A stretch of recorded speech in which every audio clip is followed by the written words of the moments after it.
Guys, meron ako gustong i-introduce sa inyo. This is the Skygo KPV 150. So this is an adventure scooter na gawa ni Skygo. Dalawa yung kulay nito, isang blue at itong gray na pinahiram sa atin, no? Nakatakbo na ako ng 180 plus kilometers. Then ipakita ko muna sa inyo kung ano yung mga meron dito sa bike na to. Number one, yung headlight niya, yung mga ilaw niya are all LEDs, no? Tapos may daylight siya. Ito daylight dyan. Ito yata o ito, I'm not sure eh. Ito or ito. Anyway, daylight, ano yan, LED, saka ang liwanag niyan, sobrang liwanag. And yung turn signal niya, yan, LED rin yan. Itong windscreen, adjustable. Oh, merong adjustment dito. Yung mga controls niya, oh by the way, naka naked handlebar to, which is napakaganda kasi pwede ka magkabit dito ng mga iba-iba pang burloloy, di ba? Yung mga naka Insta360 camera, pwede mo ikabit dito, cellphone holder, additional switch, kung maglalagay ka ng auxiliary light or anything na pwede mo ikabit dito sa naked handlebar.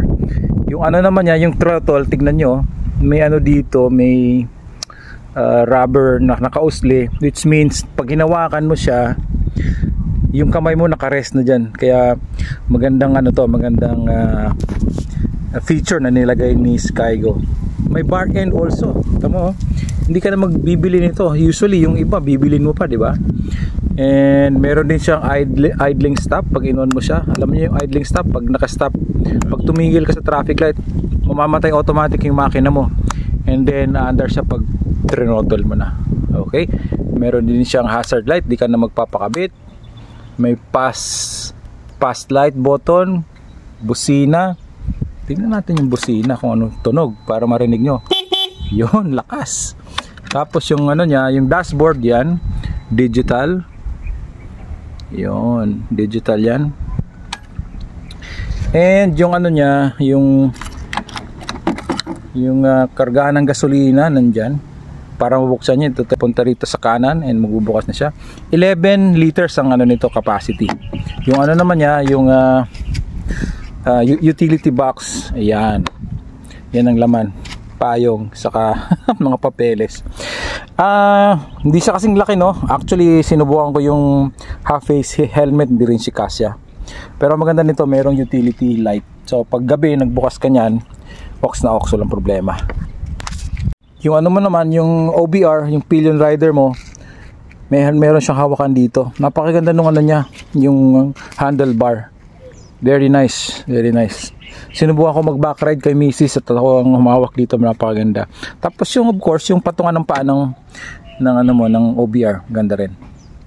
So yun ang itsura, yung dumi, oh. So yan ang likod niya, yung likod niya, LED rin lahat yan, pati yung kasama yung turn signal dito, yung brake light. Okay, so yan. Side stand, meron din tayo, and pagka binaba mo to, mamamatay yung makina. Isa sa magandang safety feature ng motor na to. And may center stand na napakagaang i-mount. So ano pa, so yan guys, fuel injected to, wala lang siyang ABS. Ang presyo niya 109,000. Teka nga, bago ko makalimutan, may storage box dito at kaliwat kanan yan. So kaliwa ito. So pwede mo ka maglagay ng phone dito, mga iba-iba pang yung malalim hanggang dun, oh. So yan. Yung sa kabila naman guys, pinakamatindi rito is this. Meron siyang USB A na port, yan, oh. And then yung cigarette lighter.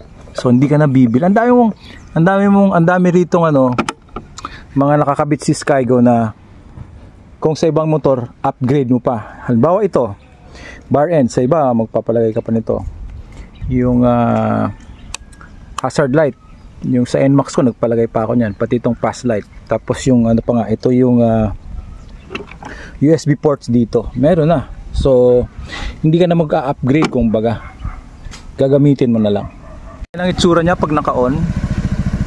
Hindi masyadong kita ba sa camera? Anyway, yan, tingnan natin ha.